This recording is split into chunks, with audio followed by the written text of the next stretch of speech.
आज अगर आप ध्यान से देखो तो पूरी दुनिया जैसे किसी अनजाने डर में जी रही है। कहीं युद्ध चल रहा है, कहीं तेल के दाम बढ़ने की चिंता, कहीं आर्थिक संकट और कहीं लोगों के मन में भविष्य को लेकर बेचैनी। अमेरिका, इजराइल, पश्चिम एशिया का तनाव, ये केवल न्यूज़ की हेडलाइन नहीं है। इनका असर धीरे धीरे भारत के हर घर तक पहुंच रहा है। महंगाई बढ़ रही है, लोग मानसिक रूप से थक चुके हैं और सबसे दुख की बात जानते हो क्या है? आज इंसान के पास मोबाइल है लेकिन मन में शांति बिल्कुल नहीं है। पहले लोग मंदिर जाकर रो लेते थे, आज लोग इंटरनेट पर मुस्कुराने का अभिनय करते हैं केवल। लेकिन अगर मैं सच कहूँ, मोबाइल जानकारी दे सकता है, मन की स्थिरता कभी नहीं दे सकता। और यही कारण है कि आज फिर पूरी दुनिया भारत की आध्यात्मिकता की तरफ देखने लगी है। दोस्तों, ऐसे समय में मुझे महाभारत का एक विशेष चीज़ याद आती है। महाभारत शुरू होने से पहले भी ठीक यही स्थिति थी। हर तरफ तनाव था, रिश्ते टूट रहे थे, लोग डर चुके थे और अर्जुन जैसे महान योद्धा का मन भी कांप गया था। उन्होंने श्री कृष्ण से कहा, मैं ये युद्ध नहीं कर सकता। तब भगवान श्री कृष्ण ने अर्जुन से कहा,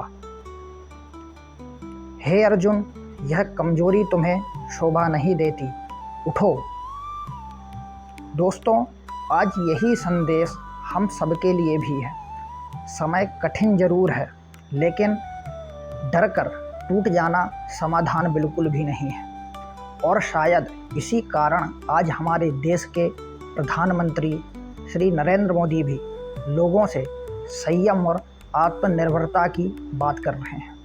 उन्होंने देशवासियों से कहा है, अनावश्यक खर्च कम करो, ईंधन बचाओ, स्वदेशी अपनाओ, क्योंकि आने वाला समय केवल सुविधा का नहीं, समझदारी का भी है। अब जरा आप सोचो, जब देश का प्रधानमंत्री लोगों से कह रहा है कि 1 साल तक सोना मत खरीदो, पेट्रोल कम इस्तेमाल करो, लोकल चीज़ें अपनाओ, तो इसका मतलब स्थिति कहीं से भी सामान्य नहीं है। लेकिन यहीं पर सनातन धर्म हमें सबसे बड़ी शिक्षा देता है। सनातन धर्म हमारा कहता है, कठिन समय में बिल्कुल मत घबराओ, स्वयं को अनुशासित करो। यही कारण है कि हमारे ऋषि मुनि हमेशा संयम की बात करते थे।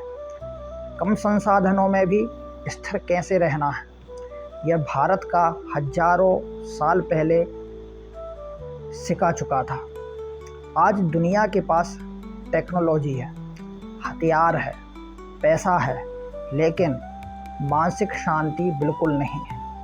और यही कारण है कि आज पूरी दुनिया योग, ध्यान और गीता की तरफ, वेदों की तरफ फिर से लौट रही है।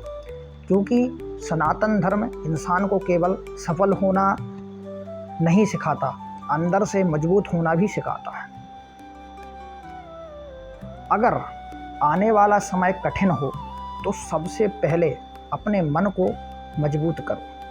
हर समय डर वाली न्यूज़ आप बिल्कुल मत देखो, जानकारी रखो, लेकिन भय को अपने मन पर कब्जा मत करने दो। सुबह और शाम दीपक जलाओ, कम से कम 5 मिनट प्रतिदिन भगवान का नाम लो। हो सके तो 15 से 20 मिनट लो, लेकिन नियमित समय पर लो, रोज लो। आप कोई भी नाम जपो जो आपको प्रिय लगता है, चाहे वो ओम नमः शिवाय हो, महिलाएं शिवाय नमः करें, अथवा आप कोई भी मंत्र से दीक्षित हों। अगर आपने किसी से दीक्षा ली है तो उसका नियमित जप करें। इन मंत्रों का जाप केवल शब्द नहीं है, ये मन को स्थिर करने की शक्ति है। और एक बात हमेशा याद रखना, आज लोग एक ही घर में रहते हैं, लेकिन दिलों से दूर हो जाते हैं। आज के कठिन समय में सबसे बड़ी ताकत पैसा नहीं है। पैसा सभी के पास है, लेकिन पैसा सभी लोग कमा रहे हैं, लेकिन सबसे बड़ी ताकत जो है वो परिवार होता है, जो आज के परिप्रेक्ष्य में कोई भी नहीं कमा रहा है।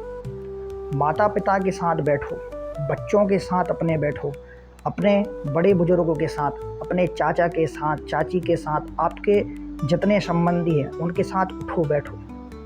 सबसे विशेष चीज़, घर में कभी किसी सदस्य पर क्रोध मत करो, क्योंकि बाहर का युद्ध खत्म होने में समय लग सकता है, लेकिन अगर घर के अंदर शांति खत्म हो गई तो इंसान अंदर से टूट जाता है। आप जानते हैं, भारत केवल एक देश नहीं है, ये वो भूमि है जहाँ वेद लिखे गए, जहाँ ऋषियों ने तप किया, जहाँ गीता का ज्ञान दिया गया।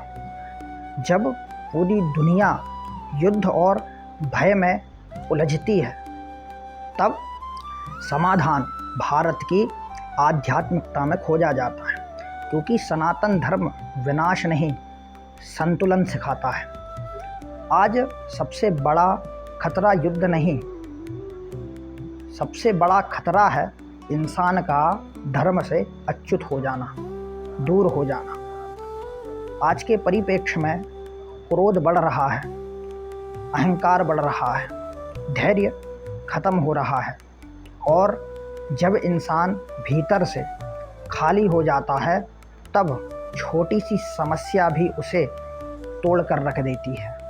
इसलिए दोस्तों, अगर आने वाला समय कठिन हो तो बिल्कुल मत डरना, दीपक जलाना बिल्कुल मत छोड़ना, प्रार्थना करना बिल्कुल मत छोड़ना, भगवान पर विश्वास रखना मत छोड़ना, क्योंकि इतिहास हमेशा से गवाह रहा है, जिसने धर्म का साथ नहीं छोड़ा, धर्म ने भी उसका साथ कभी नहीं छोड़ा है।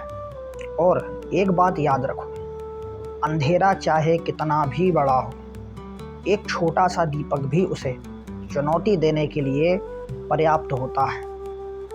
अगर आप भी मानते हैं कि आने वाले समय में सनातन धर्म और आध्यात्मिकता ही इंसान को बचाएगी, तो कमेंट में लिखिए जय श्री कृष्णा, हर हर महादेव।